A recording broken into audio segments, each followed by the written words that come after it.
বন্ধুরা, আবারও আমার একটা ভিডিওতে তোমাদের সবাইকে স্বাগত জানাই। তো প্রত্যেক দিনের মতো আজকেও আমাদের কারখানা শুরু হয়ে গেছে, শুধু গতকাল বন্ধ ছিল। আর এটা একদম ফাস্ট করা, আমি এখন দিয়েছি মেশিনে।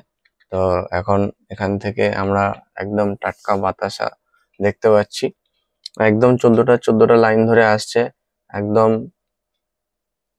মানে ফ্রেশ বাতাসা, ফাটাফাটি ফোলা ফোলা বাতাসা।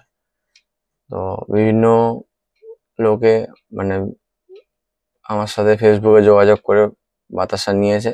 খুব তাড়াতাড়ি তাদের রিভিউটা আমি শেয়ার করব। আর আজকে আমি আমার গুরুদেব, যার কাছ থেকে আমি বাতাসা শিখেছি, ওনাকে অনেক প্রণাম জানাই। উনি না থাকলে হয়তো আমি করতে পারতাম না। থ্যাংক ইউ ওনাকে, আমার প্রণাম জানাই ওনাকে। তো এই বলে আজকে ভিডিওটা এখানেই শেষ করছি। থ্যাংক ইউ তোমাদের সবাইকে এত ভালোবাসা দেওয়ার জন্য। ভিডিওতে পাশে থেকো, সাথে থেকো। টাটা।